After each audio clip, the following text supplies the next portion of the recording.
Santiago capítulo 4. ¿De dónde vienen las guerras y los conflictos entre ustedes? ¿No vienen de las pasiones que combaten en sus miembros? En este versículo nos está diciendo de dónde vienen las guerras. Guerras son ciudades contra ciudades, naciones contra naciones, y peleas entre el hombre, peleas individuales entre personas. Y dice, ¿que acaso no vienen de las pasiones que combaten en sus miembros? ¿Qué es pasiones? Dice, aquí el maestro nos dice qué es una pasión. Aparte de lo que entiende la gente en estos tiempos, vamos haciendo el estudio de aquí de la Biblia. La pasión, las pasiones que se refiere el maestro se está refiriendo a todo aquello que no es la voluntad de Dios, todo aquello que es contrario a los mandamientos de Dios. En este caso sería de no tratar a nuestro semejante como quisiéramos que nos trataran a nosotros.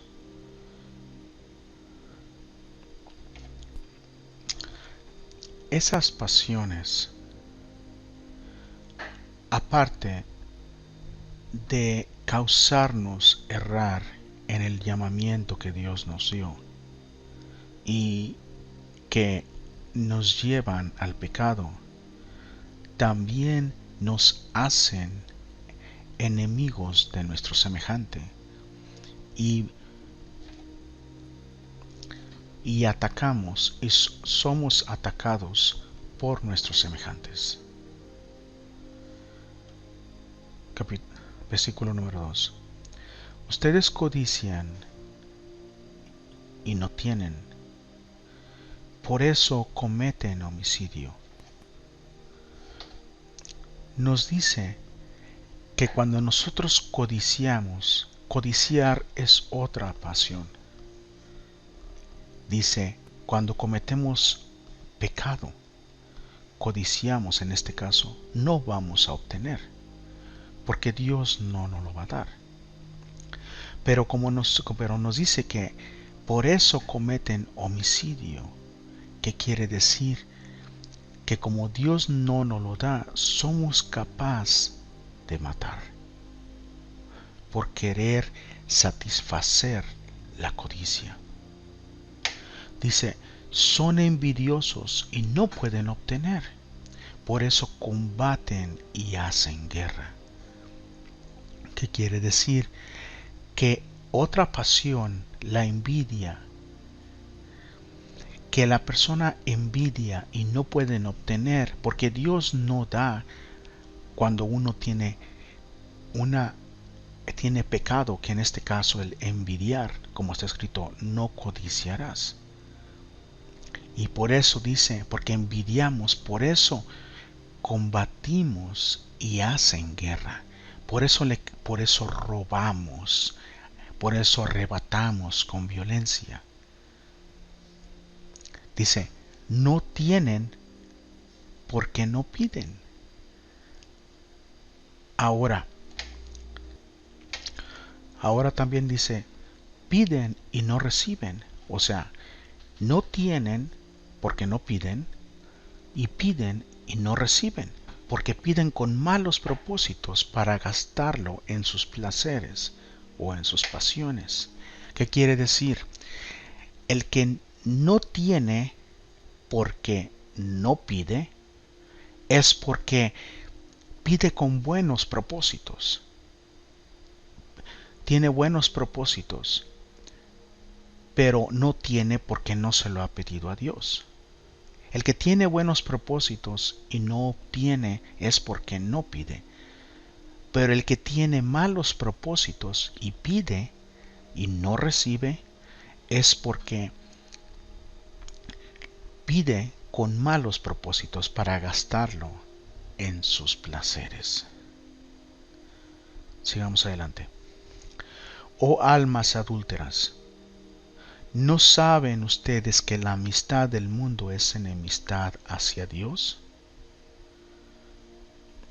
Por tanto, el que quiere ser amigo del mundo se constituye enemigo de Dios. ¿A qué se está refiriendo en este caso? Se está refiriendo a las personas que piensan en el adulterio. Sí, estamos hablando de las personas que codician el sexo opuesto. Y nos está diciendo que al codiciar aquello que no te pertenece, que sabes que no lo tienes que tener, estás haciendo liga en amistad con este mundo, cual amistad es enemistad hacia Dios. Dice, por tanto, el que quiere ser amigo del mundo se constituye enemigo de Dios. Entonces, el que anda en adulterio se está constituyendo enemigo de Dios. Siguiente versículo. ¿O piensan que la Escritura dice en vano? Dios celosamente anhela el Espíritu que ha hecho morar en nosotros. ¿Qué nos dice esta Escritura? Dice que el Señor tiene celos del Espíritu que mora en este cuerpo.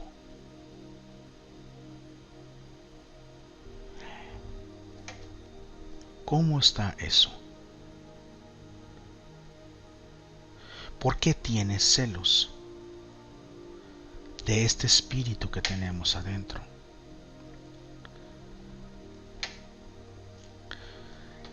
Celos y anhelo, que vienen siendo los dos. Celosamente anhela. Porque este cuerpo hace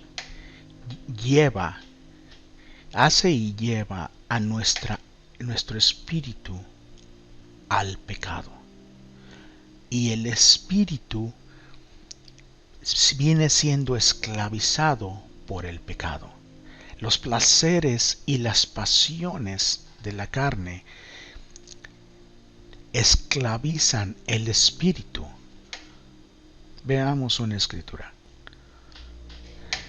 Mateo 26:41 dice: velen y oren para que no entren en tentación, porque el espíritu está dispuesto, pero la carne es débil. ¿Qué es lo que nos está diciendo? Que seamos cuidadosos para que no entremos en tentación. Tentación es el deseo de cometer pecado. No es pecado, pero es el deseo que surge en el cuerpo, no en el espíritu. Por eso dice, la carne es débil. Y dice, pero el espíritu está dispuesto. Quiere decir que el espíritu no le gusta el pecado, únicamente a la carne. ¿Y por qué dice que la carne es débil? Porque la carne es fácilmente manipulada por el enemigo. Por eso dice que la carne es débil. Entonces, si te dice que la carne es débil y que el espíritu está dispuesto, te quiere decir que el espíritu es más fuerte que la carne. ¿Cierto? En esta escritura aprendamos dos cosas. Que al estar alerta en todo momento para que uno no pueda entrar en tentación, o sea que uno tiene que estar alerta para no sentir deseo de cometer pecado. Quiere decir que si nosotros controlamos eso, menos vamos a llegar al pecado. Y dice también que el espíritu es más fuerte que la carne. Pero si la carne en un momento es más fuerte que el espíritu, quiere decir que el espíritu está quebrantado. Prosigamos. Por eso dice, Dios celosamente anhela el espíritu que ha hecho morar en nosotros. Dios nos ha puesto este espíritu y también nos ha dado esta carne. Pero sigamos. Pero Él da mayor gracia. Decimos, Él da mayor gracia. Por eso dice, Dios resiste a los soberbios, pero da gracia a los humildes. Cuando dice, pero Él da mayor gracia, nos está diciendo que aún así de todos modos el Señor nos comprende en nuestra debilidad, y aún sabiendo Él que nosotros cometemos pecado y que cometeremos pecado, dice que Dios resiste a los soberbios. ¿Qué quiere decir? Que al Señor no le gusta ningún tipo de altanería. ¿Qué quiere decir? Que a pesar de la debilidad, de la tentación y el pecado, en toda debilidad, en toda tentación y en todo pecado, hay algo muchísimo más mayor que no puede alcanzar la gracia de Dios. Que dice que Dios resiste a los soberbios, que Dios resiste a los altaneros, que Dios resiste a aquellos que se sienten superiores. Dice a aquellos que no son humildes. Pero dice, pero da gracia a los humildes. ¿Qué quiere decir? Mateo 23:12 dice el Señor Jesucristo, y cualquiera que se engrandece será humillado, y cualquiera que se humille será engrandecido. ¿Qué quiere decir? Que cualquiera que se engrandezca o enaltezca en su necedad será humillado, y cualquiera que se humille, o sea, que comprenda su error y acepte su error, será engrandecido. Por eso dice que, pero da gracia a los humildes. Quiere decir que será compasivo y aceptará a aquellos que son humildes. Por tanto, sométanse a Dios. Someterse a Dios. Resistan pues al diablo y huirá de ustedes.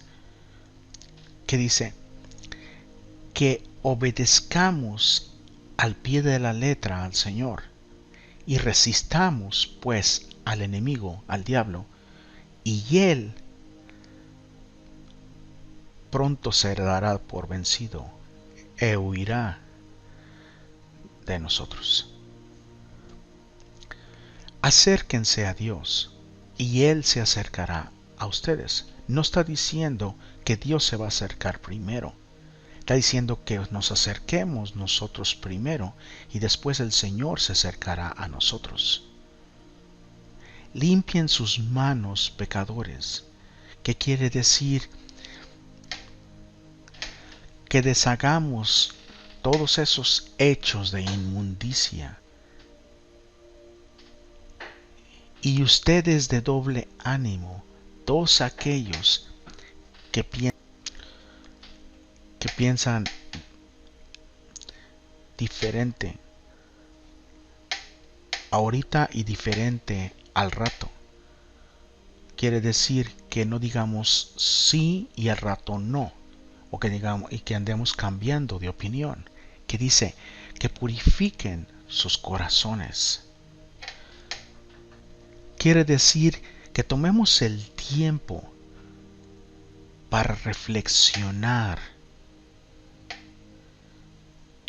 y analicemos y analicemos nuestro error y nuestras acciones, y que construyamos la moral necesaria para construir esa integridad que solamente está en Cristo Jesús.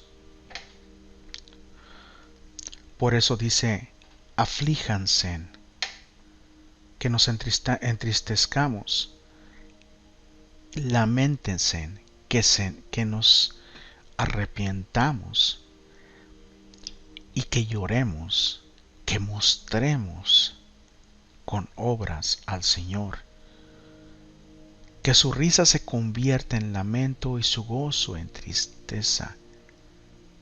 Humíllense en la presencia del Señor y Él los exaltará.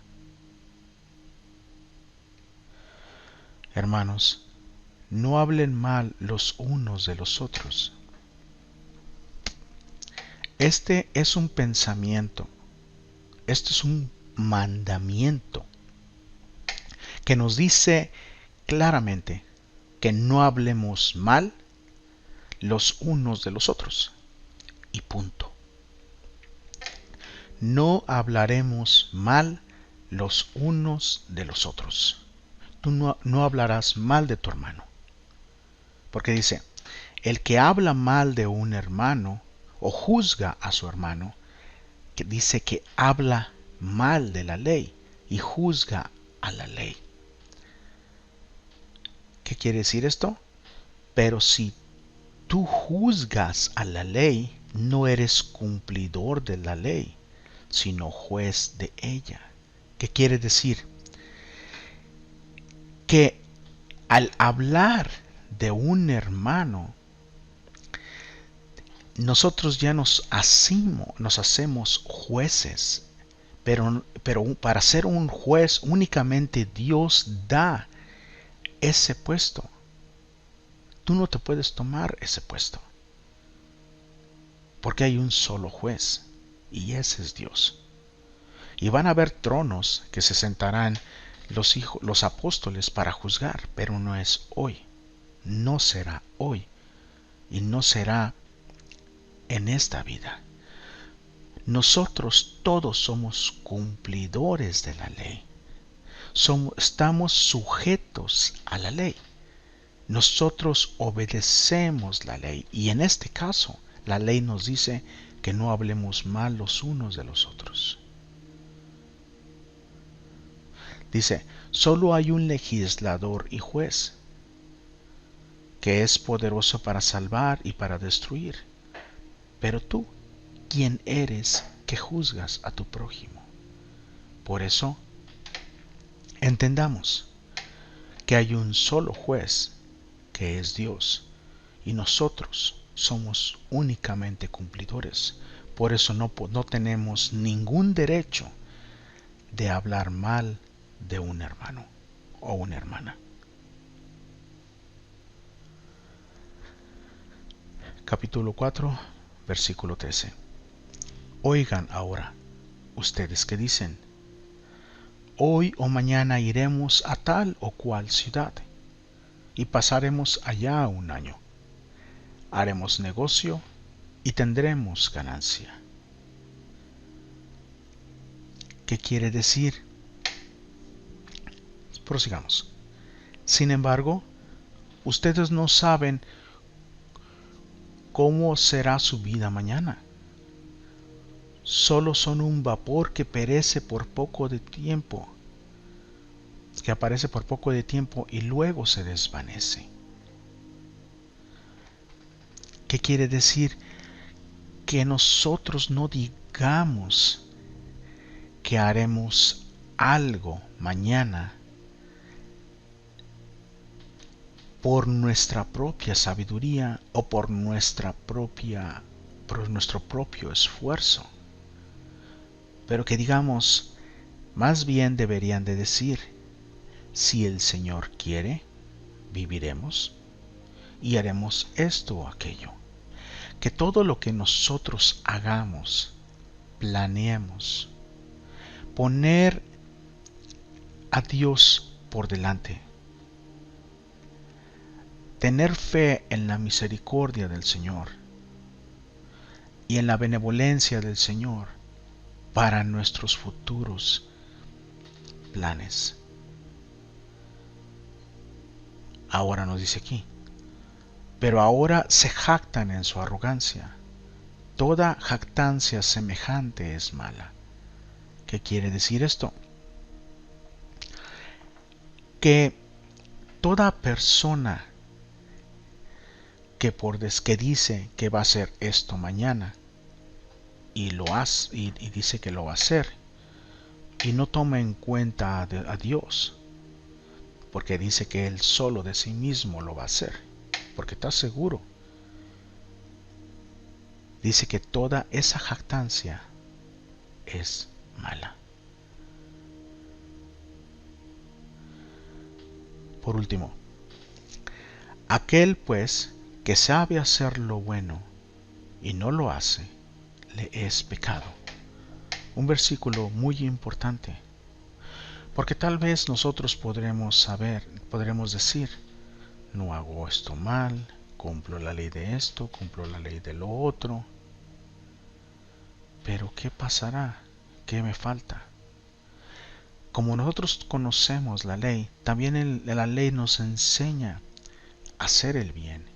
Y por eso dice que si no hacemos el bien que nosotros sabemos hacer, también a nosotros eso se nos es pecado.